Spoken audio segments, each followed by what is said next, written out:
रात का अंधेरा होता है और सुनसान नदी के किनारे एक आदमी नाव में बैठकर घबरा रहा होता है और नाव को चलते हुए नदी के उस पार शमशान घाट की तरफ बढ़ रहा होता है। रात तो बहुत काली हो रही है, कोई भी इंसान दिखाई नहीं दे रहा। अरे पता नहीं आज मेरा क्या होगा। अरे जो भी हो, मुझे अपने आगे के बारे में सोचना है। इतना तो कर्ज हो रहा है, उसे अब खत्म करने का एक यही तरीका है। नदी में नाव चलाते चलाते जब शमशान घाट आने वाला होता है तो उस शमशान घाट में चारों तरफ चांदी ही चांदी चमकती हुई नजर आती है।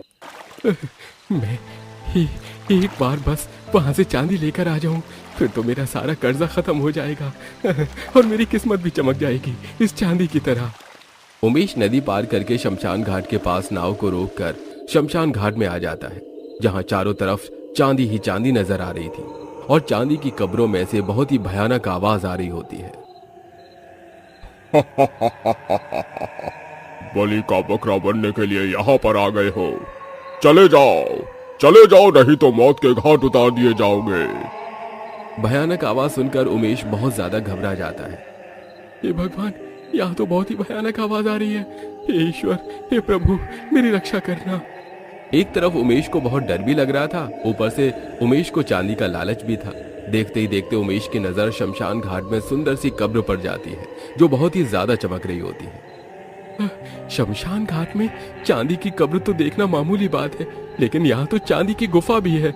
जरा देखूं तो ये गुफा कैसी है और अंदर इसके क्या है। उमेश ऐसा सोचकर चांदी की गुफा की तरफ बढ़ता है। वो उसका पत्थर हटाता है और अंदर देखता है। तभी उसे नजर आता है कि चांदी की गुफा के अंदर बहुत ही सारे भूत बहुत बड़ा घेरा लगाकर बैठे होते हैं और उनके बीच में एक बहुत ही भयानक चुड़ैल बैठी होती है। वो बहुत ही बड़ी पूजा कर रहे थे। अरे लगता है शमशान के सभी भूत और चुड़ैल अभी इस गुफा में पूजा करने में व्यस्त हैं। इतने में मैं चांदी चुरा कर यहाँ से चला जाता हूँ, मुझे समय बर्बाद नहीं करना चाहिए। उमेश को गुफा के बाहर की चांदी और शमशान घाट में चांदी की चीजें नजर आ रही थी, जिसे वो एक झोले में डाल रहा था। जिसके बाद वो चांदी लेकर वापस से नाव में बैठ गया और वहां से जाने लगा। अरे बेकार में लोग चांदी के शमशान घाट से इतना घबराते हैं, मुझे तो मेरे हिस्से की चांदी मिल गई। अब मुझे यहाँ से चलना चाहिए। उमेश नाव में बैठकर नाव को चलाते हुए गांव की तरफ वापस आ रहा होता है, लेकिन अचानक से पानी के अंदर से बहुत सारे भूतिया हाथ निकलते हैं और उसकी नाव को पकड़ लेते हैं। ये क्या हो रहा है? अरे इतने सारे भूतिया हाथ। अरे मैं नदी पार करके गांव कैसे जाऊंगा? छोड़ दो मुझे जाने दो, मुझे छोड़ दो। वो भूतिया हाथ नाव को बहुत बुरी तरह हिलाने लगते हैं। डर के मारे उमेश पानी में कूद जाता है और तैरते हुए वापस शमशान घाट की तरफ पहुंचने वाला होता है। जैसे वो नदी से निकलकर शमशान घाट में कदम रखने वाला था, इतने में नदी के अंदर से एक हाथ निकलता है और उसे पानी के अंदर खींचता हुआ ले जाता है। उसकी दर्द में चिल्लाने की बहुत तेज आवाज आती है। अगले दिन सुबह, हे भगवान, मेरा बेटा मर गया। देखो कैसे उसका शरीर पानी में तैर रहा है। कोई मेरे पिताजी को बाहर निकालो, कोई इन्हें बाहर निकालो, मेरे पिताजी को निकालो।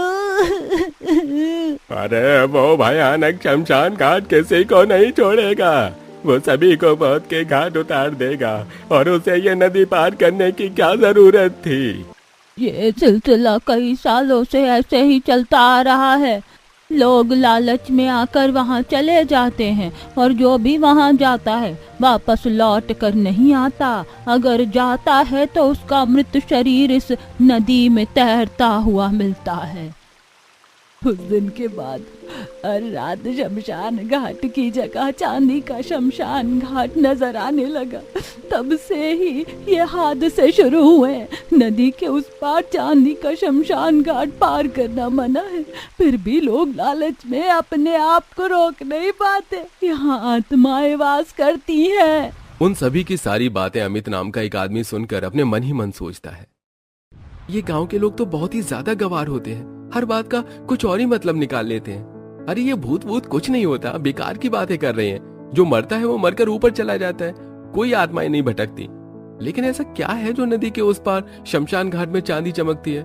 मुझे ये जानने के लिए वहां जाना चाहिए। एक रात फिर अमित नाव में बैठकर नदी के उस पार शमशान घाट पार करने की कोशिश करता है। वो नदी से शमशान घाट में आ जाता है, जहाँ चारों तरफ चांदी ही चांदी नजर आ रही थी। अरे मैंने अपनी पूरी जिंदगी में इतनी चांदी कभी नहीं देखी।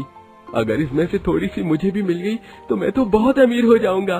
अरे ये क्या, यहाँ पर तो चांदी की गुफा भी है, जरा देखूं तो इसके अंदर क्या है। अमित ऐसा सोचकर चांदी की गुफा में आ जाता है। अंदर कोई भी नहीं होता, चारों तरफ चांदी की गुफा बहुत शानदार चमक रही होती है।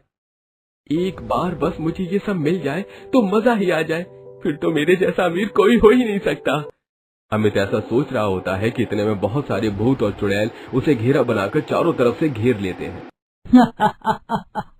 हाँ, जानते हो ना, नदी के इस पार चांदी के शमशान घाट को पार करना मना है, फिर भी मौत के घाट उतरने के लिए यहाँ चले आए। लगता है ये आदमी खुद अपनी मौत की बलि चढ़ाने हमारे पास आया है। अब हम लोग इसे नहीं छोड़ेंगे, ये भी बाकियों की तरह लालची है। मार डालो इसको, कोई मत छोड़ो इसे, मार डालो।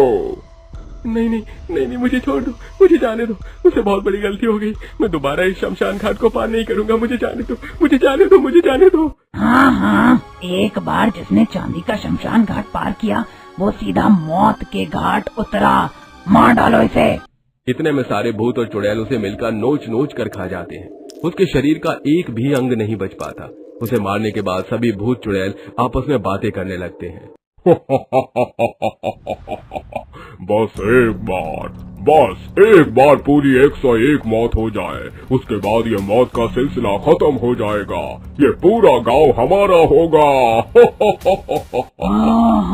हाँ, फिर शुरू होगा असली मौत का तांडव, कोई इंसान नहीं बचेगा, सबके सब मारे जाएंगे।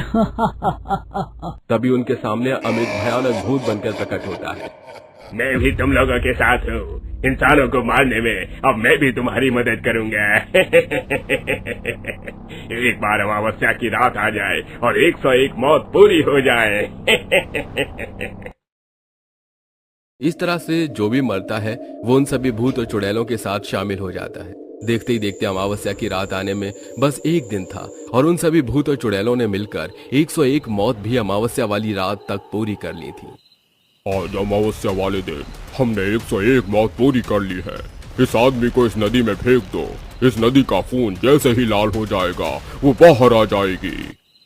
भूत के कहने पर सभी भूत 101वीं मौत को नदी में फेंक देते हैं, जिसके बाद नदी का पूरा पानी खून में बदल जाता है। तभी बहुत जोर जोर से आंधी तूफान चलती है। चमगादड़ और चील के झुंड आसमान में मंडराने लगते हैं और नदी का पानी ऊपर तक आ जाता है। देखते ही देखते नदी के अंदर से भयानक मंजुलिका चुड़ैल निकलकर बाहर आती है। 101 मौत पूरी हो चुकी है। जो काम में जीते जी नहीं कर पाए वो मैंने मरने के बाद कर दिया। अब इस गांव का एक भी इंसान जिंदा नहीं रहेगा। मंजुलिका चुड़ैल बहुत ही भयानक और बहुत ही विशाल थी। पानी में से निकलने के बाद मंजुलिका चुड़ैल ने पूरे शमशान घाट पर अपना कब्जा कर लिया था। सभी भूत और चुड़ैल उसके आगे सिर झुकाए बैठे थे और वो अपने बड़े से चांदी के सिंहासन पर बैठी थी। इधर गांव के सभी लोग डर के मारे अपनी खिड़की दरवाजे बंद करके घरों में छुप गए थे। कुछ लोग एक घर में आपस में बातें कर रहे थे। अरे भगवान, ये तो मंजुलिका है, ये तो वही औरत है जिसने जीते जी इस गांव के कई इंसानों को मारा है। मुझे आज भी वो दिन याद है। ओम भट्ट स्वाहा, ओम भट्ट स्वाहा। बस एक बार 101 मौत पूरी हो जाए, उसके बाद चांडाल मुझे इतनी चांदी देंगे कि मेरे जितना अमीर कोई नहीं होगा। मंजुलिका एक तंत्र विद्या और काला जादू करने वाली औरत थी। उसे अपने काले जादू पर इतना यकीन था कि वो अपने काले जादू से बहुत अमीर और चांदी हासिल करना चाहती थी। लेकिन गांव के किसी व्यक्ति ने उसे एक रात इंसान की बलि चढ़ाते हुए देख लिया। इसका मतलब गांव के लोग गायब नहीं हो रहे थे। ये मंजुलिका उनकी बलि चढ़ाकर उन्हें शमशान घाट में दफना रही थी। मुझे ये बात गांव के सभी लोगों को बतानी होगी। उसी रात मुकेश ने गांव के सभी लोगों को इकट्ठा कर लिया और सभी को लाकर मंजुलिका को बलि चढ़ाते हुए